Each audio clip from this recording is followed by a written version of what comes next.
everyone. Hey everyone, welcome back to my channel. And in today's video we are going to discuss about the fluorescent fate mapping. तो अब तक हमने देख लिया कि fate mapping क्या होता है, सेल लीनिएज क्या होता है, उसी के साथ साथ हमने टेक्निक सब डिस्कस करना स्टार्ट कर दिए थे। तो सबसे पहले टेक्निक जो हमने स्टडी की थी वो थी डायरेक्ट ऑब्जर्वेशन। बाद में जो सेकेंड टेक्निक हमने स्टडी की थी that is the dye marking technique. आज के इस वीडियो में हम डिस्कस करेंगे regarding the fluorescent fate mapping. हम फ्लूरोसेंस का यूज़ करके हम कैसे फेट मैप कर सकते हैं। तो आप सबको पता है, जैसे हमने वाइटल डाइज में देखा था। अब जो वाइटल डाइज हम जनरली यूज़ करते थे, ट्रेडिशनल डाइज जो होते हैं, जब हम फेट मैप के लिए यूज़ करते हैं तो वो जैसे जैसे सेल डिवाइड होते जाता है वो डाइल्यूट होते जाता है। अब जैसे अगर डाइल्यूट होते जाएगा तो हमें विजन लो मिलेगा, तो हम अच्छे से ट्रैक नहीं कर पाएंगे उस सेल को। तो जैसे आप इस इमेज में देख भी सकते हो, ठीक है। हमने फर्स्ट सेल को वाइटल डाइज से लेबल किया, जैसे जैसे वो सेल डिवाइड करते गया एट द लास्ट डाई बहुत ज़्यादा डाइल्यूट हो गया और हमें विजिबिलिटी बहुत ज़्यादा कम हो गई। अगर विजिबिलिटी कम हो गई तो हमें वो सेल ट्रैक करने के लिए बहुत ज़्यादा डिफ़िकल्ट होंगे। लेकिन उसी जगह हमने अगर फ्लोरोसेंट डाई का यूज़ किया, ठीक है, तो यहाँ पे कौन रोल प्ले करता है, तो फ्लोरोसेंट डाई रोल प्ले करता है। एक बार हमने किसी सेल को फ्लोरोसेंट डाई से लेबल कर दिया, उसमें कितने भी सेल डिवीजन हो वो डाई डाइल्यूट नहीं होता। अगर डाइल्यूट नहीं होगा तो हमें विजिबिलिटी लो नहीं दिखेगी और हम अच्छे से उन सेल्स को ट्रैक कर सकेंगे। तो ये जो पर्टिकुलर एक सेल है, जब हम एक सेल को लेबल करते हैं तो ये पर्टिकुलर सेल आगे जाने के बाद एम्ब्रियो में कौन सा रीजन फॉर्मेशन करेगा, वो एक्टोडर्म का फॉर्मेशन करेगा, मीजोडर्म, एंडोडर्म, या फिर कौन सा ऑर्गन बनाएगा वो डेवलपमेंट में आगे जाके, ये हम ट्रैक कर सकते हैं। लेकिन वही ट्रेडिशनल वाइटल डाइज का अगर हम यूज़ करते थे तो ट्रेडिशनल वाइटल डाइज जैसे जैसे सेल डिवीजन आगे बढ़ता था वो डाइल्यूट होते जाते थे। अगर डाइल्यूट होंगे तो हम उसे ट्रैक नहीं कर सकते थे। इसी वजह से रिसर्चर ने जो एक वे फाइंड आउट किया है वो था फ्लोरोसेंट डाइज। फ्लोरोसेंट डाइज को सेल को हम फ्लोरोसेंट डाई से मार्क करके फिर हम उन सेल्स की लीनिएज ट्रैक कर सकते थे कि वो एक पर्टिकुलर सेल, अगर हमने एम्ब्रियो के एक पर्टिकुलर रीजन को अगर हमने फ्लोरोसेंट डाई से मार्क कर दिया तो वो पर्टिकुलर रीजन एम्ब्रियो का डेवलपमेंट में आगे जाने के बाद क्या बनने वाला है ये हम ट्रैक कर सकते हैं। So that is the most important thing regarding the fluorescent die. तो आपको ये भी ध्यान रखना है कि फ्लोरोसेंट डाई एक्सट्रीम ब्राइटनेस भी देता है, उसके साथ साथ उसकी लॉन्गेटिविटी बहुत ज़्यादा है एंड हम उसे डिटेक्ट कर सकते हैं। कितने भी सेल डिवीजन हो जाए तभी भी हम फ्लोरोसेंट डाइज को डिटेक्ट कर सकते हैं क्योंकि वो डाइल्यूट नहीं होते जैसे जैसे सेल डिवीजन होता है वैसे। सो इसी वजह से फ्लोरोसेंट डाइज को प्रेफरेंस दिया गया ओवर द वाइटल डाइज, ठीक है। अब what are the difference between vital dyes and fluorescent dyes, कि वाइटल डाइज अगर हमने यूज़ किया और फ्लोरोसेंट डाइज अगर हमने यूज़ किया तो what is the major difference, क्यों फ्लोरोसेंट डाइज को हम प्रेफरेंस देते हैं। तो सबसे पहली बात तो विजिबिलिटी आफ्टर सेल डिवीजन। जैसे मैंने आपको बताया कि वाइटल डाइज वो डाइल्यूट हो जाते हैं, जैसे जैसे सेल डिवीजन्स होते जाते हैं तो वो डाइल्यूट होना शुरू हो जाता है।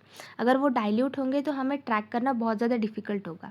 लेकिन उसी जगह अगर हमने फ्लोरोसेंट डाइज का यूज़ किया तो फ्लोरोसेंट डाइज सेल डिवीजन जैसे जैसे बढ़ते जाएगा वो डाइल्यूट नहीं होता, तो हमें डिटेक्शन के लिए हाईली डिटेक्टेबल होता है। चाहे जितने भी सेल डिवीजन हो जाए हम fluorescent dyes are highly detectable, ताकि हम सेल्स की सेल लिनिएज को फेट मैप को ट्रैक कर सकते हैं।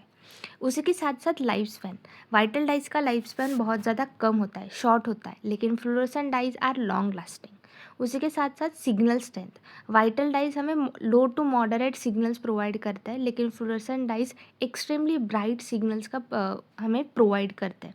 जब हमें किसी एक सेल को ट्रैक करना है, उसकी सेल लीनिएज अगर हमें ट्रैक करनी है तो फ्लोरोसेंट डाइज के जो सिग्नल्स होते हैं वो बहुत ज़्यादा एक्सट्रीमली ब्राइट होते हैं ताकि हम अच्छे से ट्रैक कर सकें। So fluorescent dyes are specialized molecules functioning as permanent glowing markers, allowing researchers to track descendants along after the initial injection। यानी कि फ्लोरोसेंट डाइज ऐसे स्पेशलाइज मॉलिक्यूल्स हैं कि हमने एक बार किसी सेल में इन्हें इंजेक्ट कर दिया, उस सेल का अगर हमें सेल लीनिएज ट्रैक करना है तो हम इजीली ट्रैक कर सकते हैं क्योंकि ये परमानेंट ग्लोइंग मार्कर्स है। तो ये हाईली डिटेक्टेबल है, लॉन्ग लास्टिंग है और एक्सट्रीमली ब्राइट सिग्नल्स प्रोवाइड करते हैं और ये सेल डिवीजन के साथ डाइल्यूट नहीं होते। So what is the procedure, क्या प्रोसीजर होती है? तो सबसे पहले क्या किया जाता है, सबसे पहले जो डाइज़ होते हैं, जो फ्लोरोसेंट डाइज़ होते हैं, इन डाइज़ को, इन मॉलिक्यूल्स को, तो जब इन डाइज़ को, ये फ्लोरोसेंट डाइज़ को हम सेल में इंजेक्ट करते हैं, इंजेक्ट करने के बाद इन डाई के मॉलिक्यूल्स को, इन फ्लोरोसेंट डाइज़ के मॉलिक्यूल्स को हम एक्सपोज करवाते हैं यूवी और ब्लू लाइट से। जब ये फ्लोरोसेंट मॉलिक्यूल, जैसे आप इस इमेज में भी देख सकते हो, ये एक सेल है, ठीक है। इस सेल में क्या प्रेजेंट है, तो ये एक फ्लोरोसेंट डाई का मॉलिक्यूल प्रेजेंट है। जब इस पे ब्लू लाइट या फिर यूवी लाइट को हम एक्सपोज करवाते हैं, तब ये जो फ्लोरोसेंट डाई है, ये मॉलिक्यूल एनर्जी को एब्जॉर्ब करता है और उसी साथ साथ एनर्जी को रिलीज़ करता है। किसके फॉर्म में, तो विजिबल लाइट के फॉर्म में। और इसी विजिबल लाइट को हम जब फ्लोरोसेंस माइक्रोस्कोप के अंडर ऑब्जर्व करते हैं, तो हमें जिस सेल को हमने फ्लोरोसेंट डाई से लेबल किया है, उसके जो भी डिसेंडेंट्स होंगे, तो उसे ट्रैक करने के लिए हमें इजीली पता चलेगा कि ये सेल के ये सारे, जिस सेल को हमने फ्लोरोसेंट डाई से लेबल किया है, वो सेल के कौन से डिसेंडेंट्स हैं, ये हमें पता लगेगा। कैसे पता लगाया हमने, तो बेसिकली हमने एक सेल को फ्लोरोसेंट डाई से लेबल किया, बाद में उस सेल को एक्सपोज करवाया यूवी लाइट या फिर ब्लू लाइट से। फिर ये जो फ्लोरोसेंट डाई है, ये एनर्जी को रिलीज़ करेगा in the form of visible light, और इसी विजिबल लाइट को हम क्या करेंगे, डिटेक्ट करेंगे अंडर द फ्लोरोसेंट माइक्रोस्कोप। तो जब हम इसे डिटेक्ट करेंगे, तो हमें पता लगेगा कि इस सेल के कौन से डिसेंडेंट्स हैं।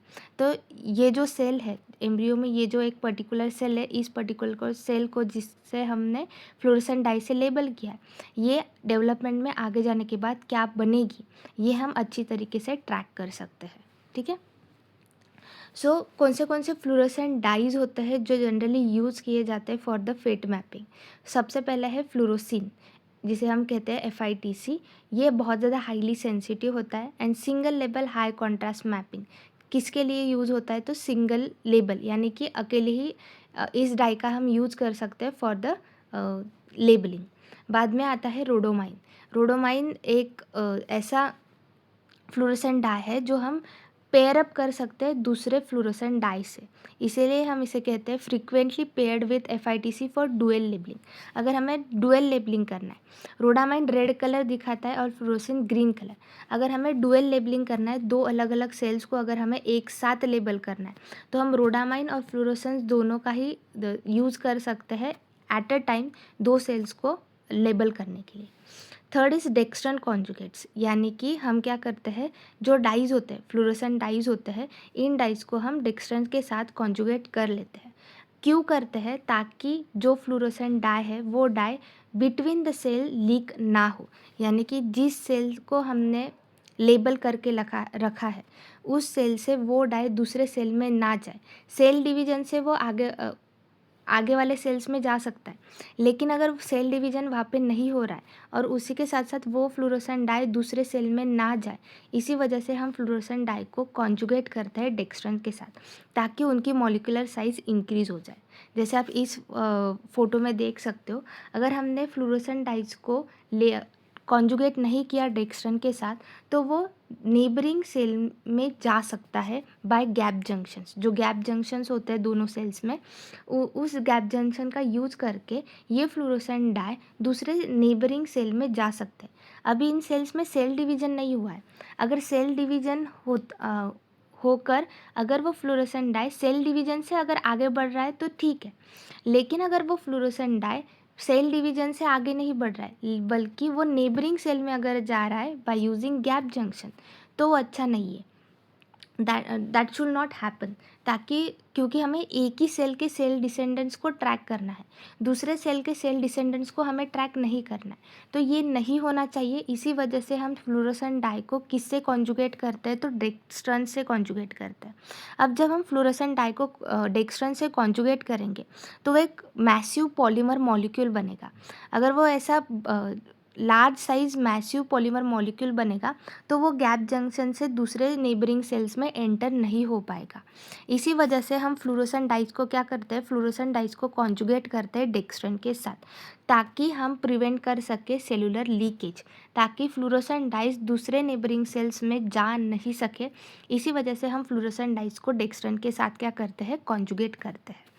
ठीक है, बाद में आता है what is the procedure, what is the observation protocol. तो प्रोटोकॉल तो मैं, हाँ, जैसे हमने अभी डिस्कस किया था कि सबसे पहले हम फ्लोरोसेंट डाइज को सेल में इंजेक्ट करते हैं। जब एक बार हमने फ्लोरोसेंट डाई को सेल में इंजेक्ट कर दिया, तब उस सेल्स के जो डिसेंडेंट्स होंगे उन सारे डिसेंडेंट्स में अब क्या होगा, वो फ्लोरोसेंट डाई होगा। अब जब भी हम उस फ्लोरोसेंट डाई को यूवी लाइट या फिर ब्लू लाइट से एक्सपोज करेंगे, तब वो फ्लोरोसेंट डाइज एनर्जी रिलीज करेगा in the form of visible light, और फिर हम उन सेल्स को डिटेक्ट कर सकते हैं अंडर द फ्लोरोसेंस माइक्रोस्कोप कि उस सेल के कौन से डिसेंडेंट्स हैं। ठीक है, कि कौन से डिसेंडेंट्स है, उसी के साथ साथ हम ये भी पता लगा सकते हैं कि वो सेल ने एम्ब्रियो में कौन सा रीजन बनाया है। और यहाँ पे आपको एक बात बहुत अच्छे से ध्यान में रखनी होगी कि फ्लोरोसेंट डाई के मार्किंग में हम कौन सा माइक्रोस्कोप यूज़ करते हैं, तो फ्लोरोसेंट माइक्रोस्कोप। जो पार्ट बी होता है CSR नेट का, उसमें जनरली पूछा जाता है which is the microscope is use in fluorescent dye marking. तो उसके लिए कौन सा माइक्रोस्कोप जनरली यूज़ होता है, तो फ्लोरोसेंट माइक्रोस्कोप।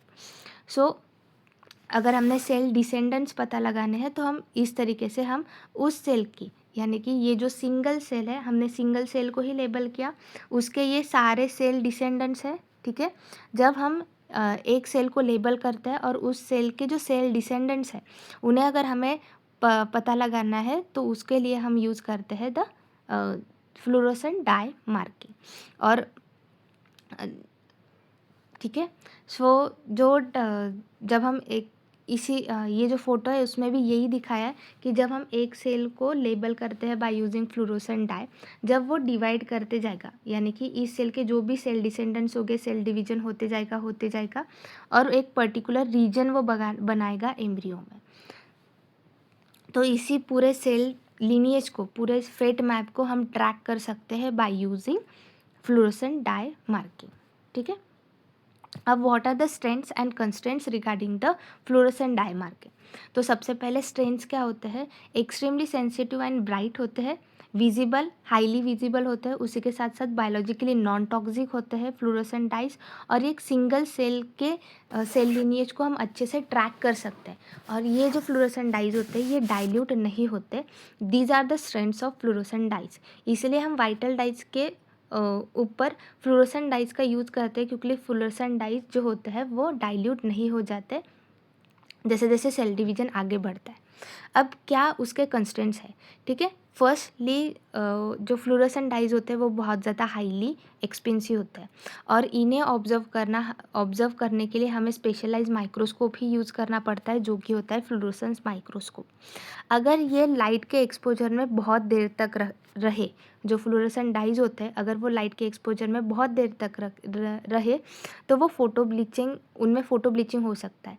फ़ोटो ब्लीचिंग यानी कि क्या, वो अपना फ्लोरोसेंस लूज़ कर सकते हैं। अगर बहुत ज़्यादा देर तक वो लाइट के एक्सपोजर में रहे तो वो अपना फ्लोरोसेंस लूज़ कर सकते हैं।